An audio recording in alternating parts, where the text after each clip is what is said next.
Bladestorm Nightmare was a title that appeared on my radar out of nowhere. The only thing that I knew before going into the game were the screenshots and the promises written on the back of the box. Fighting on large battlefields, controlling squads and armies with your own character, and a story based on a historical event. I really like such ideas, but it took me a while to get into the game. As I mostly played Kingdom Hearts and Yakuza games over the past weeks, I thought it was time for some change. Putting some variations in the game you play never hurts, and a game like Bladestorm Nightmare is perfect for this. The game makes some wild promises that makes me really curious, but doesn't live up to those promises. And most importantly, it's a good and enjoyable game.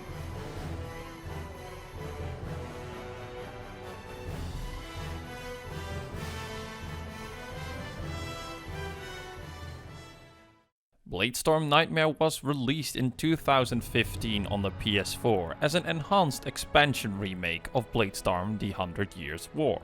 You fight as a mercenary, leading a squad on the battlefield, killing countless of enemies and capturing countless of strongholds for the faction that pays the most money.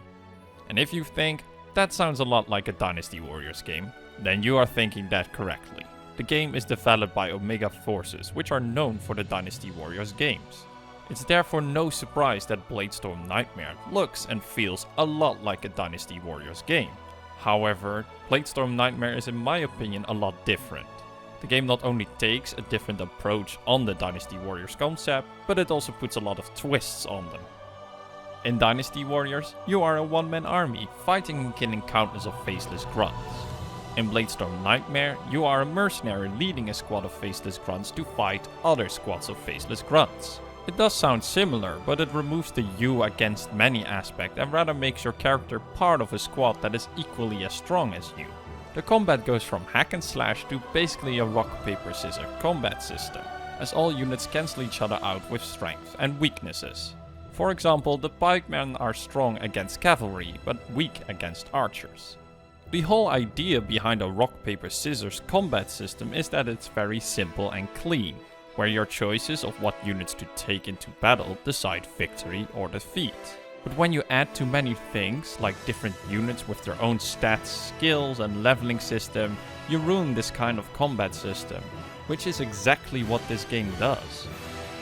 At the start, the combat system is fine and works decent, as you're getting into it and trying a lot of different units. But ultimately you will pick one specific unit, which is any form of cavalry, and level that up to the point where even the units that should be your weakness are floored very easily.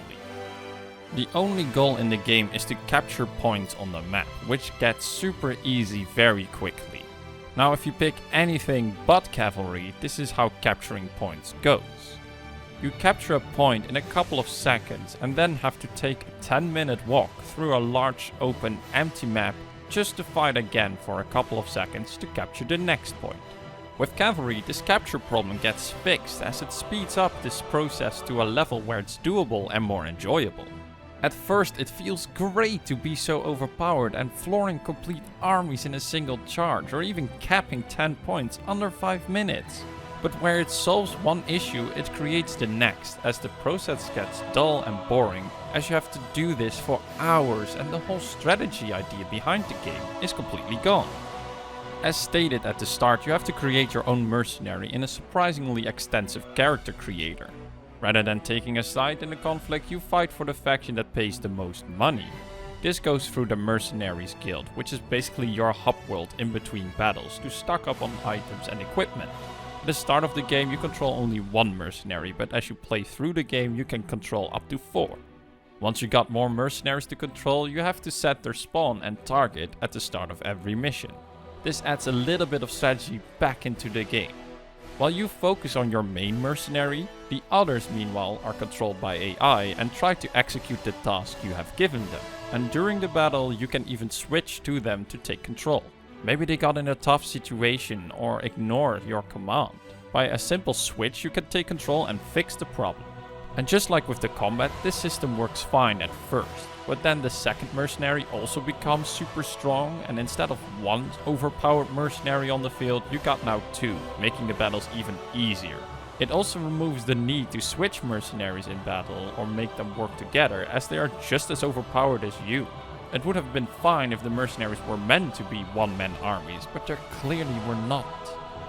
You meet and fight other mercenaries on the battlefield as well, but they're not on the same level like you.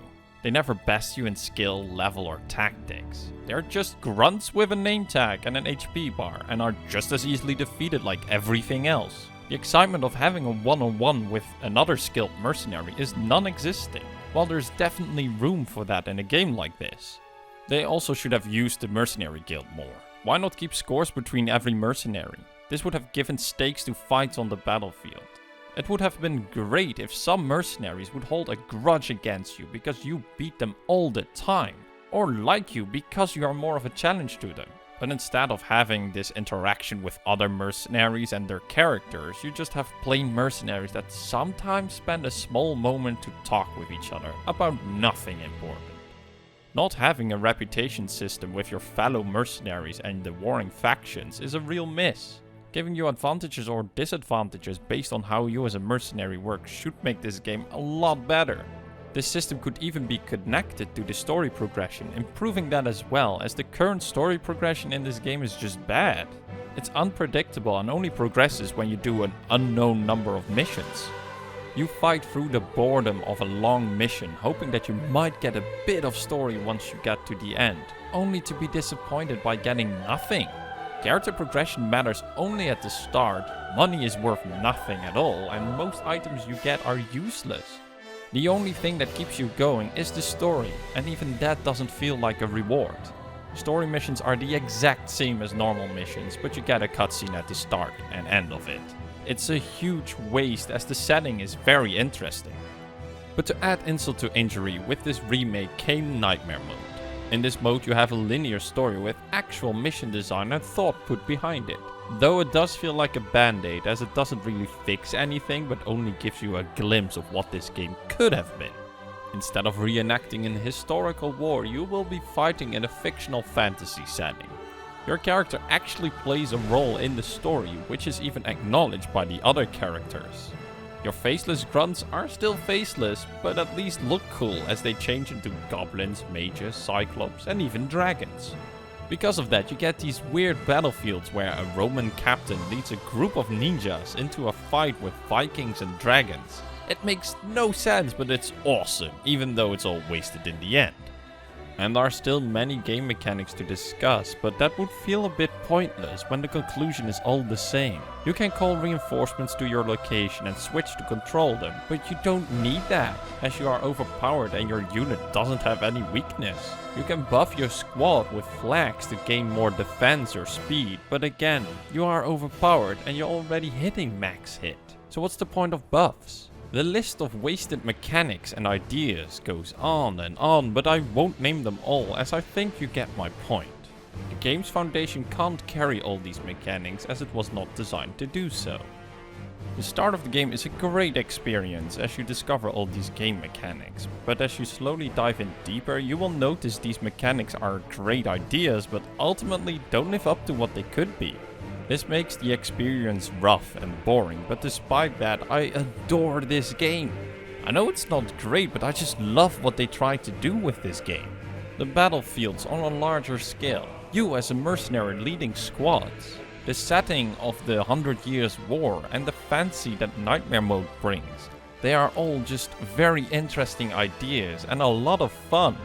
The game even supports co-op, and during these small hours of play, me and my mate made countless of Lord of the Rings memes and talked about the countless possibilities this game has. And I think that is why I adore this game so much. The game is enjoyable at times, but most of the enjoyment doesn't come from playing the game, but comes from fantasizing what this game could have been. I can't state enough how great and unique some of the ideas are. In today's industry, seeing a game take multiple risks at once is really rare, and most of the time it's punished for doing so.